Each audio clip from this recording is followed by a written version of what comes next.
Greedy, selfish, and shameless, the Glazers continue to be exposed. Ladies and gentlemen, from wherever you are, whichever part of the world, you surely know about this story of these owners of Manchester United who put a club up for sale back in November but are refusing to sell it. How interesting!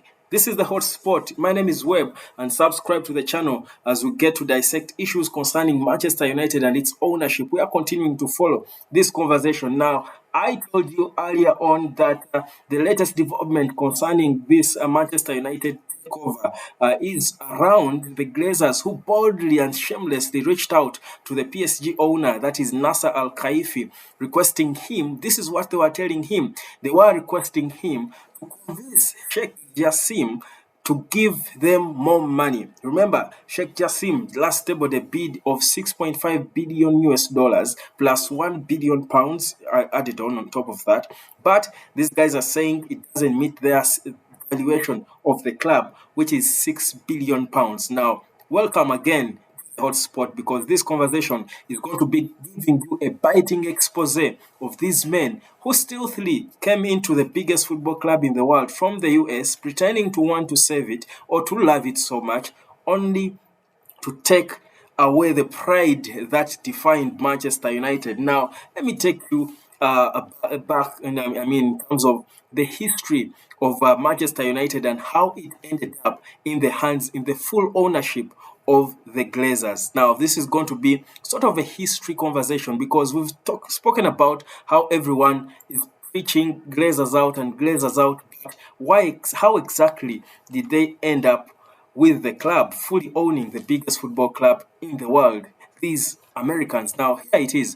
That's the man right there, the pioneer, Malcolm Glazer. Now, Malcolm Glazer died in 2014. He was a businessman from the US, a rich billionaire who owned, several sports entities in the United States. That through his Red Football Company. That's the parent company that owns Manchester United. Now, this is how he orchestrated the takeover, the full takeover in record time, I would say. He orchestrated and masterminded the full takeover of Manchester United.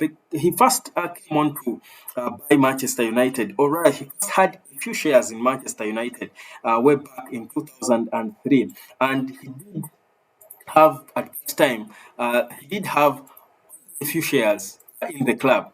That's how it all happened, and I'm calling it stealthy because they came as if with good intentions, only to swiftly take full control, and things started changing. So this is the history of Malcolm Glazer and the Glazers and how they ended up. So that was their father, Malcolm Glazer, who died in 2014.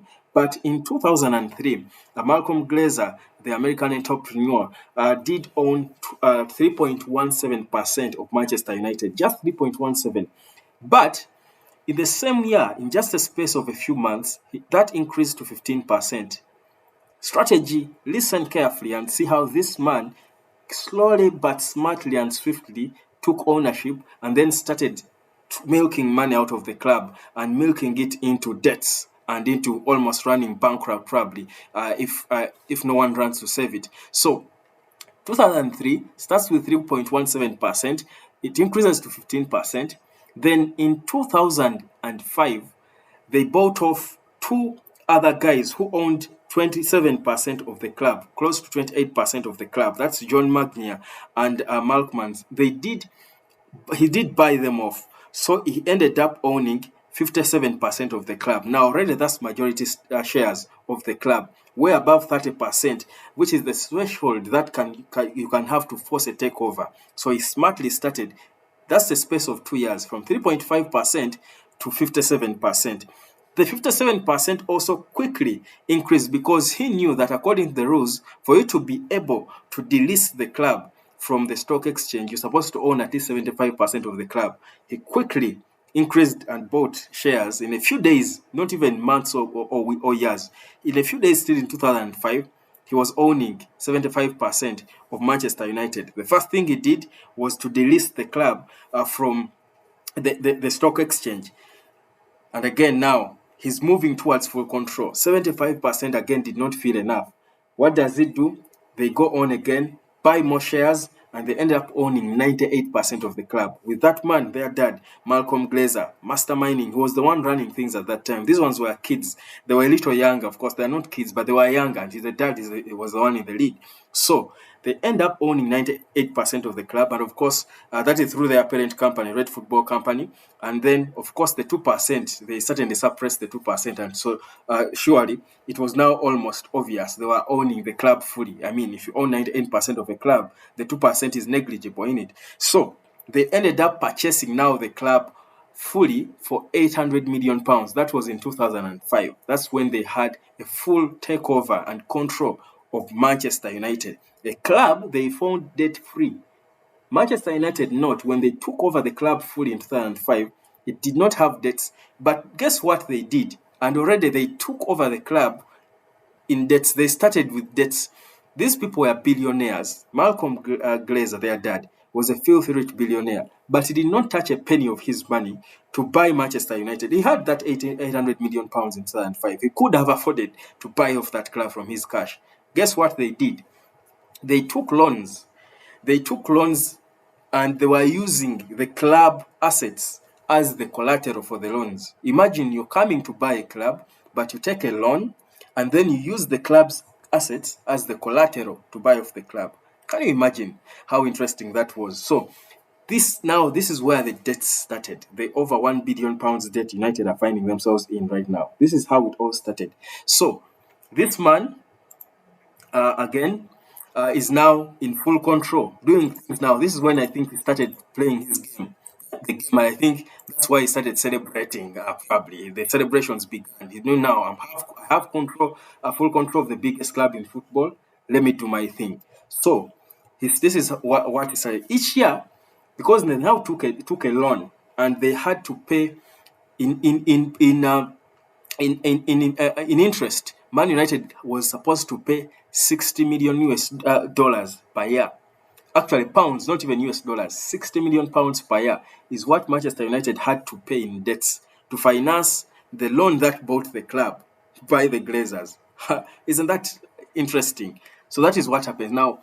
Beyond, on top of the loan they got to finance their takeover of the club, they also got what they call PIK loans. PIK loans are payment in kind loans. You know, they are in kind. You pay in kind, but they are loans. Now, this by 2010 were as high as £207. £207. Eventually, they later paid them off in unclear ways, but you can see how much debt they were bringing into the club. Now, this is now when the mess started, because now they have full control of the club. They have taken all these loans to get their thing going. Now they started making money. They started concentrating on one thing, making money, and then milking the money out of the club. This is how it started. So we go on. So before they even started going into the milking, already there was a group of Manchester United supporters who I think saw what we are seeing now. Back then in 2010, actually in 2005, because there were a group of Man United supporters who were against the full takeover by the Glazers. I think for some reason they did not trust them. So these supporters actually, when Malcolm Glazer took 100% ownership of the club, they quickly broke off from the club and attempted to form a club, United FC, United of Manchester, United FC of Manchester, and started playing in some lower division. But of course, it didn't work out for them and stuff. So that shows you how bad now divisions started in Manchester. I'm sure that full takeover already back then in 2005 cost United a couple of fans. So already a few fans were breaking off because they had seen probably how it wasn't right for this club to be owned by these guys, and more so in the manner in which they were taking over everything to do with the club swiftly. So these guys break off, try to form a club, United FC of Manchester, but it didn't work out. But also, the Manchester United fans' trust at that time were also not happy with what was happening. So what they did, they reached out to a group of rich Manchester United supporters. You know that Manchester United has got a lot of very rich supporters from all over the world. So the Manchester United Trust, what they did to try and save the club is to reach out to a group of, in 2010, a group of billionaires who are supporters of Manchester United. They are called the Red Knights, and they tried to convince them to put together some money to buy the club. Yeah. Now these are desperate measures from the fans to try and save the club in 2010 because already the club was in debt, and this is a club that was largely debt free for the most part of its success. So this is an article from 2010 talking about those the Red Knights who actually they put together £1 billion at first, and they approached the Glazers to bid to buy the club. Remember, the Glazers bought it at 800 million in 2005. 5 years later, in 2010, the Red Knights put together, collect money, and come with £1 billion. They are telling them, "We are giving you an offer, sell to us back the club." They wanted to own their club. The guys chased the money the same way they did to the Sheikh Jassim. They said, we value the club almost more than double the 800. So 5 years, they bought it at 800 million pounds in 2005, and 5 years later they value the club at double. Yet already it's already in debt. They have put it in crazy debts, but they value it at double. These guys even try to increase their asking to their bid. This is according to the Express. That's what it reported. They try to increase their bid to 1.2 billion pounds, but still the Glazers did not accept. So what you're seeing happening today with Sheikh Jassim is not something new. This is them. And for me, I'm giving you this to expose to you how I think this theft and has been I think I, it's been a work of art. It's strategic. I think it was the plan from the start, from the moment they came in and took the club with their dad. I think they're just continuing with what their late dad started. The strategy he had brought, because for them, clearly from the start, they were rushing to do something to try and just milk from the club. Let's continue. So they fail, they frustrate the Red Knights, and they again may remain with full control of their club. Now, this is where the mess now begins. 2013, Sir Alex Ferguson retires. Remember, at that time when they took over, David Gill was the chief executive of Manchester United, and Sir Alex Ferguson was the manager. So he retires in 2013, and that was him walking away. He does retire, and I think perhaps at the time he was there, they were having issues with him, and they could not do some of the things they wanted to do because for them their strategy has always been more about the business than the football. When Ferguson retired, they they they quickly they quickly uh, fired, or should I say, let go. They quickly let go of David Gill, who was the club CEO at that time. They quickly let go of him. So what happens is they bring in their man. So this was David Gill. You remember, if you were around, you remember David Gill, who was the chief executive of United for the longest time through their success with Sir Alex Ferguson. I think him and Ferguson were a proper match made in heaven. They won so many things. They signed so many great players. If you look back at the players they signed from the likes of Robin van Persie, they signed players like Wayne Rooney. They signed players like Dmitry Babatov. They signed players like they signed players like who I mean, so many players Alex Ferguson signed with David Gill during their time together. So I mean, those were the happy moments there for United. They signed Van Persie from Arsenal. They signed Wayne Rooney from Everton, and these players went on to win titles and trophies. Not so long for Manchester United. I think Van Persie won the Premier League, I think, in his first season playing for United from Arsenal. It had eluded him for a long time. So these two were for football entirely. Certainly, there is no way they would have worked with these men for so long. Even if they were giving them hard time because, like I said, these men from the start, the Glazers, were all about the money, not the football. So what they did when Ferguson leaves, I think even David Gill was frustrated. He also leaves, whether they fired him or he left himself because he couldn't work with them. I think the direction is not what he wanted, and considering what he had built with his long-term friend and employee Ferguson, so he also walks away. And this is when they brought in this man, Ed Woodward. Ed Woodward. I don't know how many of you do remember Ed Woodward, but I think the story of Woodward and Man United is one I think not so many of you are proud of. So Ed Woodward comes in, and Woodward was all about the money. That's the man. Woodward had its positives, and these positives only made sense for the Glazers because Woodward was a proper economist, a guy who actually grew Man United's revenue in a space of a few years. Man United's revenue grew from about 48 million pounds to more than 117 million pounds in about 5 years or less. So that's how good he was in terms of money. But when it came to the football, there was nothing that was being done. And the Glazers didn't care. They were always extending this man's contract. The Glazers didn't care because this man, Ed Woodward, was bringing in the money. And yet, for them, that's what they wanted because every year, the Glazers, in fact, there was something that had never happened in English football. In a space of 5 years, from 2015 to 2020, the Glazers milked 90 million pounds from Manchester United to their own bank accounts. 90 million pounds, a team that is in debt. But this man was making a lot of the money. So that's why they were so happy with him. So they let go of David Gill and bring in Ed Woodward, who knows nothing about football. I think the first season, his first summer transfer window, was spent him trying to chase Shakes Fabregas. But he failed. I think blood had did badly because remember Fabregas was at Barcelona at that time, and if you remember, Fabregas even paid Arsenal I think £4 million for them to let him join Barcelona. So Woodward comes in, but he does not even know how to compete. Rather to convince players to join high-profile players to talk them into joining a club. Remember, when he came, all he cared about was the money, and he did not even try to put in place structures because he knew he did not know much about football.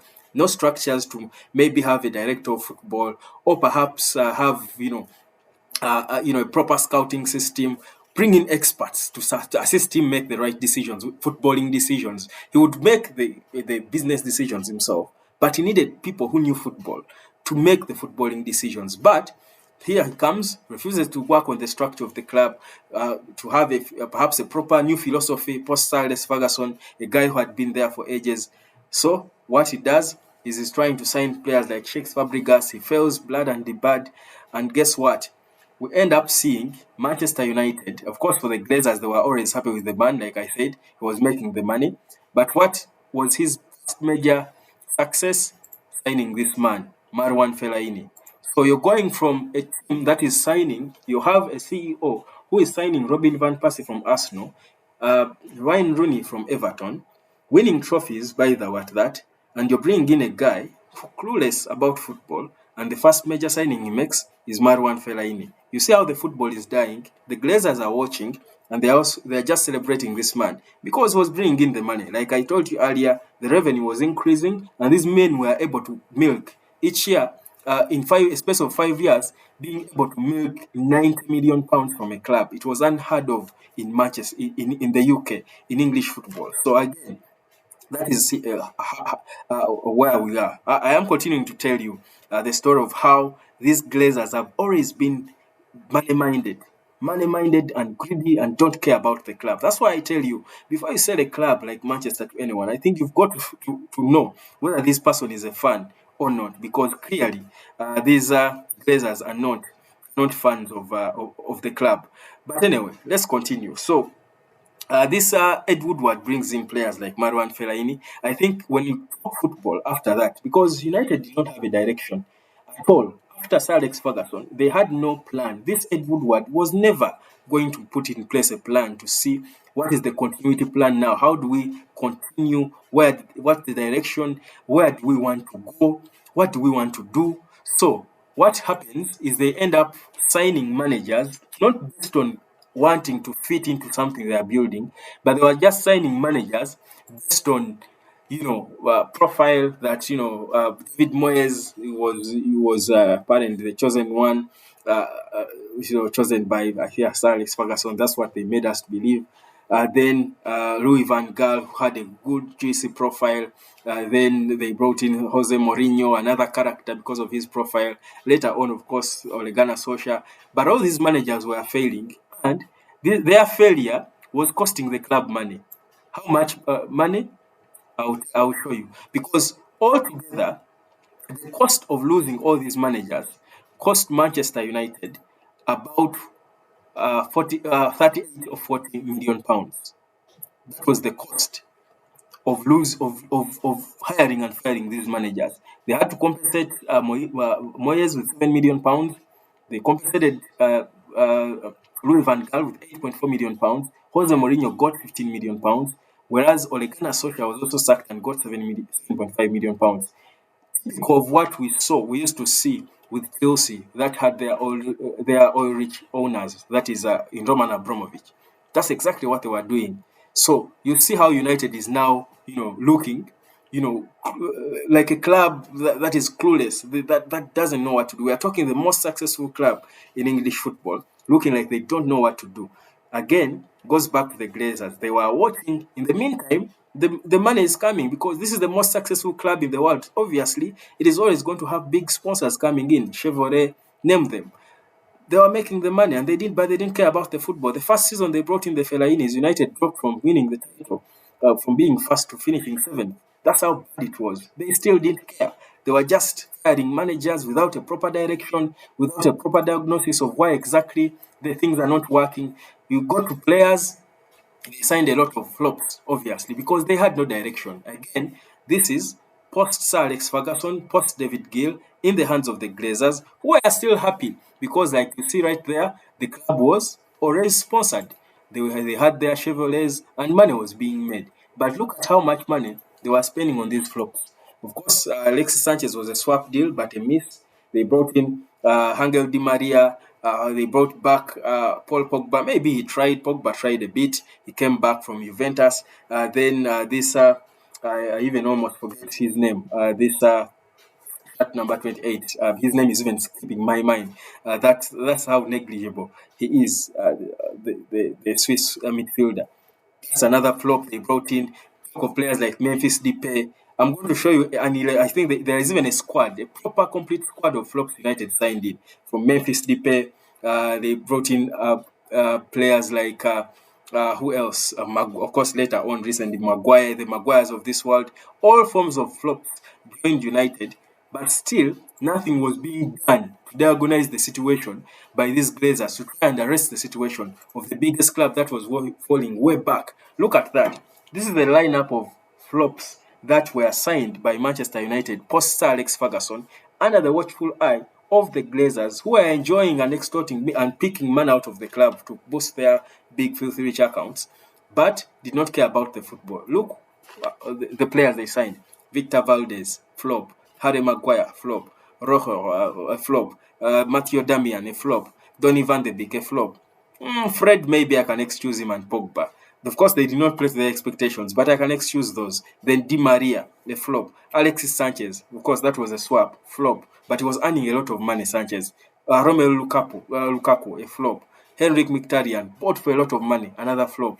These are, again, things done under the Glazers' watch, wasting Man United money, keeping the club in debt, but they didn't care. They didn't care at all. Huh? For them, it has always been about the money. It has always been, you see, they say time will always, reveal things about people. But you see how time is revealing what those Manchester United supporters who broke away from the club to try and form their own United FC of Manchester. So we are seeing now, time will always, reveal a lot of things about people. So that's where we are. We are having a Manchester United that is in shambles, under the watchful eye of these men. Now they see, the fans meanwhile all this time already saw that this club is not going anywhere with these men.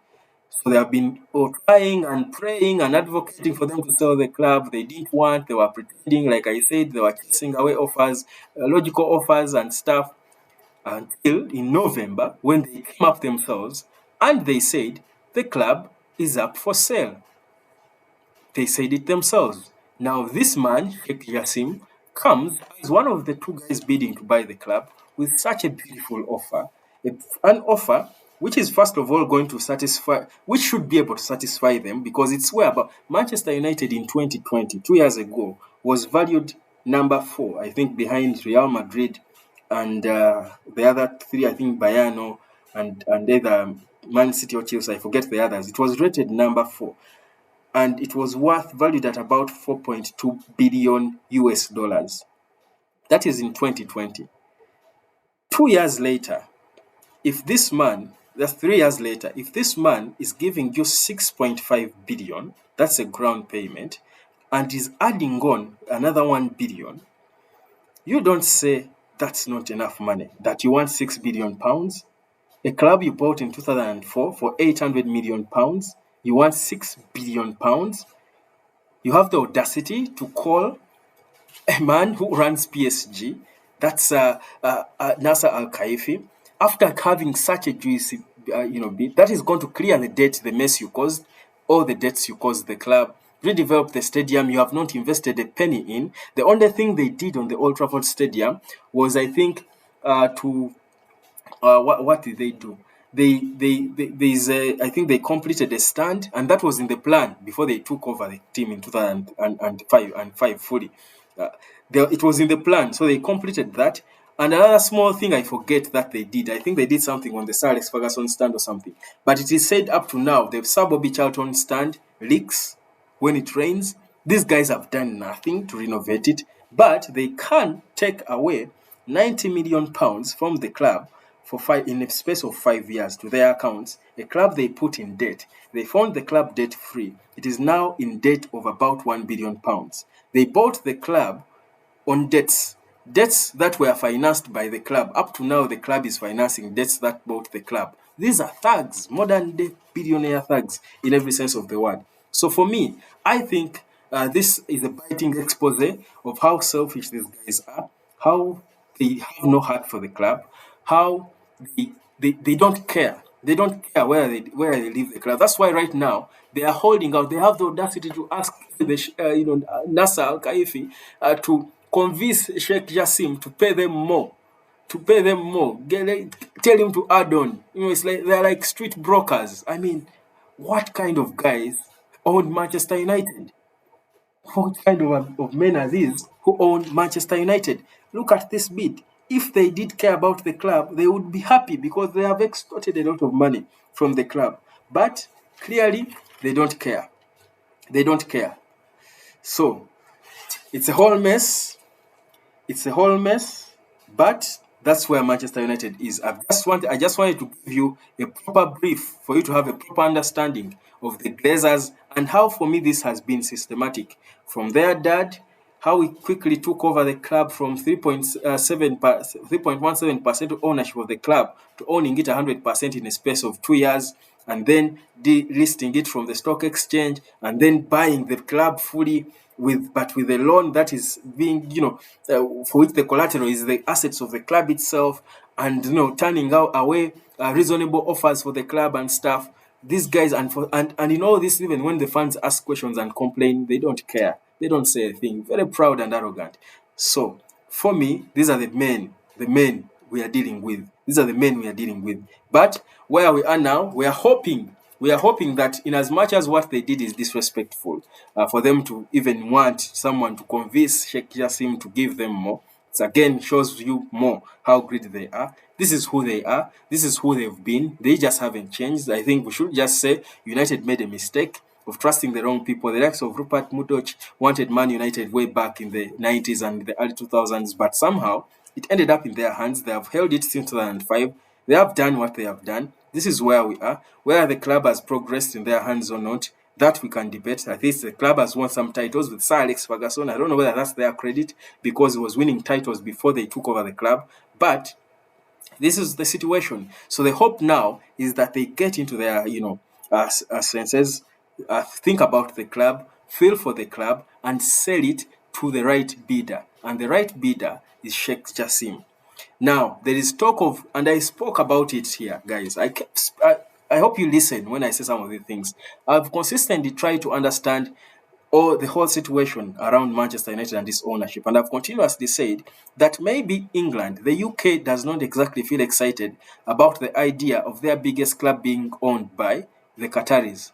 Now, it's coming out again today that apparently Premier League clubs and I think the FA do want there to be a thorough investigation into what the source of money, the source of funds that Sheikh Jassim is tabling to buy Manchester United is. What is the source of funds? That's interesting. I'd never heard that when it came to Sheikh Mansour with Man City. I never had that with these Newcastle owners. I never had that with this Todd Boehly, the new Chelsea guy.